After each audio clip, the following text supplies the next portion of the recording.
What's going on, everyone? It's Mr. West. I hope you're all well. So welcome to another Mr. West style in-depth camera test, and this time is for arguably one of the most popular handsets on the market right now, which is the Poco F1 by Xiaomi.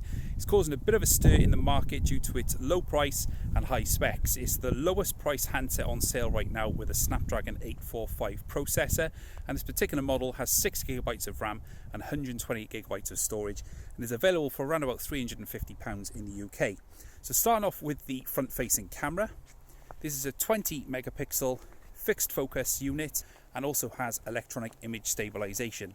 Now, when I did my low light video test, the electronic image stabilisation is a little bit wobbly. You can see just behind me there, just here and here. It does do a good job, but it's not as good as the class best. For example, the Asus ZenFone 5, the stabilisation does seem a lot smoother with that. Now, as with other Xiaomi handsets, this records in stereo sound, has a really good high sample rate as well, 192 kHz on each channel, although as I said in my low light video test, the channels do seem to have been swapped around. I'm not sure why that is. However, that also plagued the OnePlus 5 and is nothing a software update can't fix. So the video is recorded at up to 1080p at 30 frames per second. Now, there is a 720 30 frames per second option. However, this is 2018 and not 1997, so we won't look at 720p today. So looking at the images so far, we are seeing a little bit of overexposure now and again in brighter sunlight. The sun is off this way, just to my right. But looking in the background, got some nice definition on the clouds there as well, which is cool. And we can just see up the country lane there as well. So it is a little bit soft behind me. A lot of the detail is kept on myself, but with this being a fixed focus camera, it is doing a good job there. Now you can see overexposure blowing out the clouds behind me. Even if I move the camera, you can just see the subtle shifts there. So if I just keep moving, we'll do a proper exposure and detail test in a moment before moving on to a small canter and seeing how the electronic image stabilisation fares with a bit of speed and faster movement. So we'll just stop by here and we'll just take a look at the surroundings. So slightly different location to the norm. And we've got the sun behind us there. We've got a nice bit of sun flare there off to the left hand side of the image, depending which way you're looking at. So far so good. So we'll carry on walking. So we live down there somewhere, so we're very, very high up. This road takes about 15 minutes to get up, but it's worth it for this tremendous scenery. So just look around a bit further there as well. So exposure is doing a good job there, keeping everything nice and even around there. Although the sun is now opposite me, here we go, just blowing up the camera there, just by moving my arm. I think it does a good job. Again, overexposure at certain points. However, looking at the detail and the actual look of the scenery as well, it actually does look really, really nice. So what we'll go and do now is we'll just take a little gallop, making sure not to step in any horse manure, and see how the electronic image stabilisation fares with a little bit of speed and extra movement.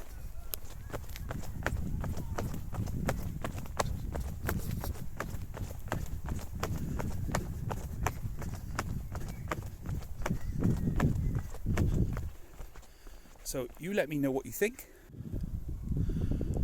Okay, so now we're in 1080p at 30 frames per second. Now the rear cameras are made up of a 12 megapixel primary sensor and an additional 5 megapixel sensor which helps with depth effects. Now it only uses the 12 megapixel sensor for the main video, and this is currently at 1080p at 30 frames per second and currently has electronic image stabilisation enabled.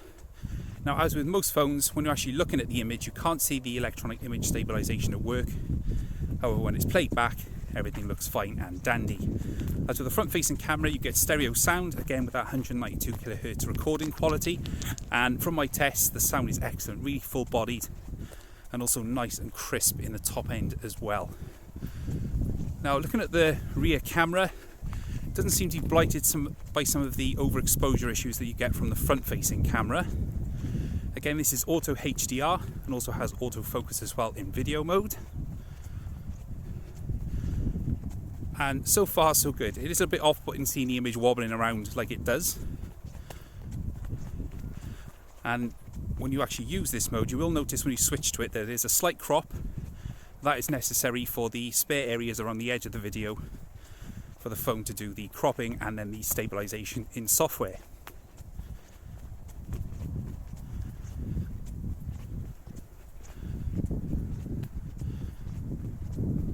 one thing I have noticed doing some preliminary tests with the phone is it does tend to slightly oversaturate colours just a bit. It gives them this kind of neon look. So if we look at these bushes here,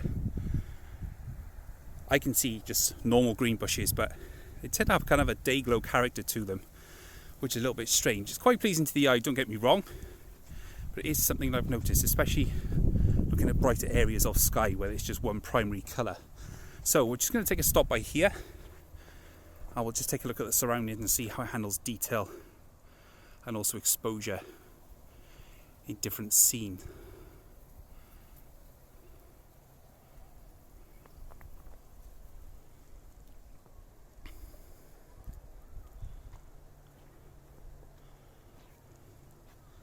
So just looking out over the valley here.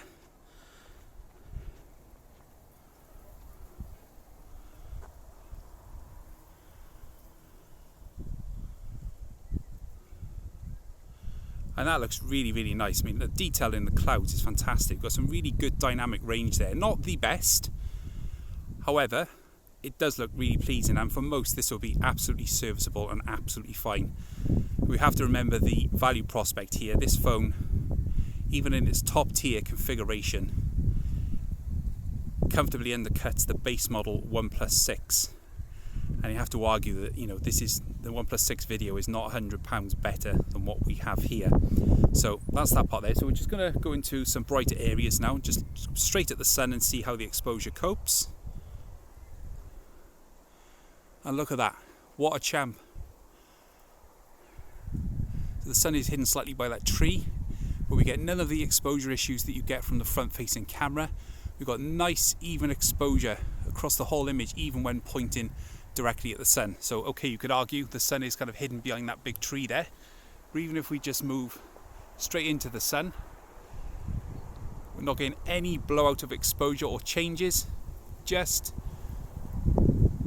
some blowout into the lens. We can see the lens flare there just around here, which again is normal for pretty much every phone that I've tried. It also gives a kind of cool effect anyway, so that looks really, really nice. Very impressive. Again, considering the price point, you've got to applaud Xiaomi for what they've achieved with the Poco F1. It's very, very impressive and real bang for buck at the same time. So just continue walking, and we'll do a jog test now at 1080p at 30 frames per second with the EIS enabled. So here we go.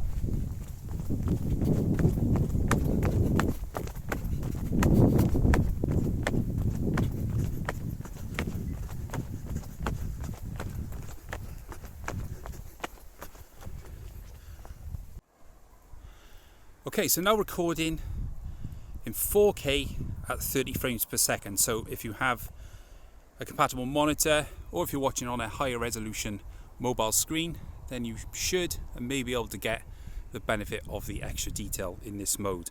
Now, a little bit of information before I move on to just walking and showing you how it handles motion video. First thing is, it doesn't have any electronic image stabilisation in this mode, even though it does allow you to toggle it in the menus.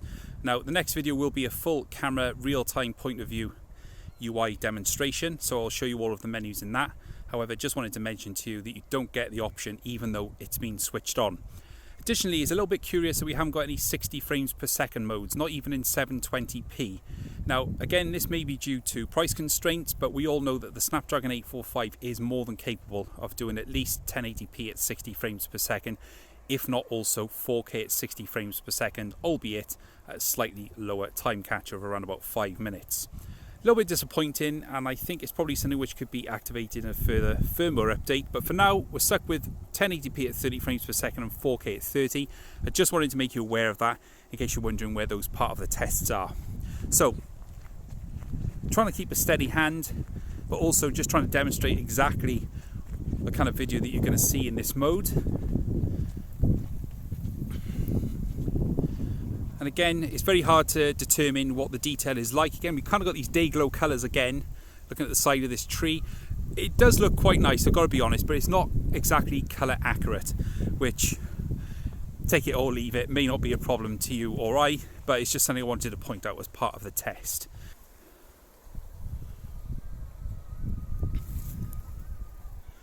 And again, just look at the detail in those clouds. It does look so awesome. I've got to be honest, it's such a lovely scene. I mean, I'm trying to mix up the locations that I shoot these camera tests in now, just to show something different. And with this sort of high vantage point that we've got here, we do get this really spectacular view out over into the valley, which is really awesome.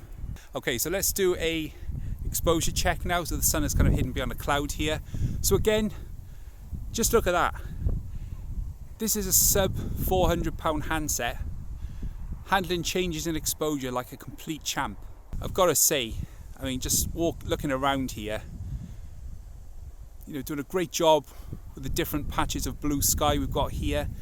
Back into where the sun is. Okay, it's gone out, but we've still got this bright area of sky in front of us here. And I think the phone does a really great job. I really cannot find any fault with the video apart from the lack of stabilisation. But that is nothing a gimbal cannot sort out. And with the prices of gimbals now tumbling down to around about the £100 mark, if stabilisation really is a key thing for you, then, you know, buy this phone, get a gimbal, and you'll still have change out of £500. How's that for a value prospect? So we'll just continue walking. Now I will do a jogging test with this. It's likely to make you feel a little bit sick, but let's just show you how it looks in this mode with no stabilisation.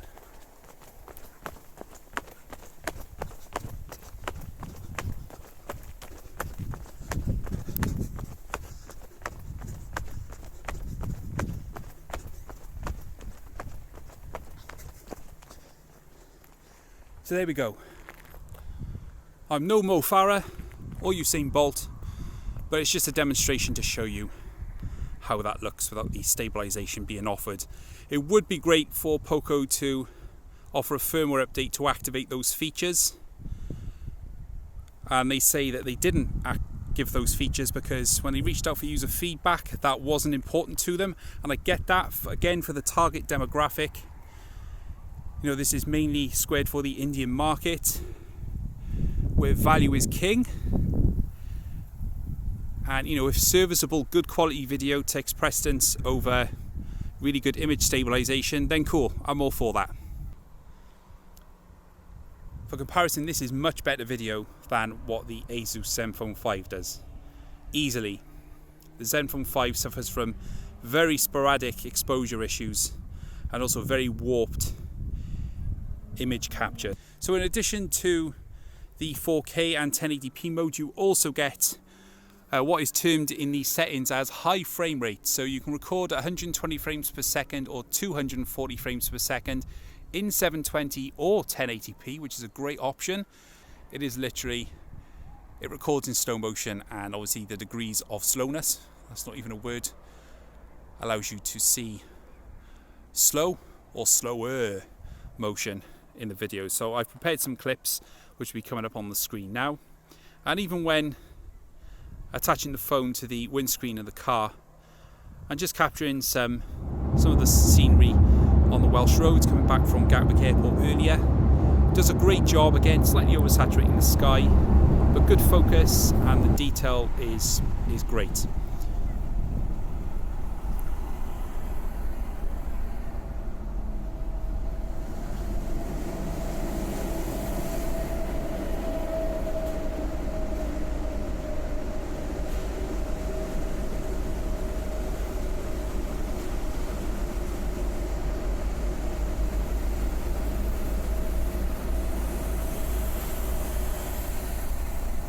Okay, so for the last part of the video test, I just want to show you the autofocus on the camera. Now, a little bit tricky because of the wind blowing all these plants here, but I'll see if I can show you an example of that. So, there we go. I mean, the focus, I'd say 8 times out of 10 is plenty quick. It can get a little bit confused when there's lots of stuff going on, but it's got a nice sort of bokeh going on there. It's not the most bokeh-ish picture. You get a nice natural blur behind the picture, I think is really, really pleasing. Let's try and show you a closer object. So I've got the ZenFone 5 with me, so we'll just give it a bit of background. So we'll see how fast it focuses now. There we go. You can see the focus module just shifting slightly.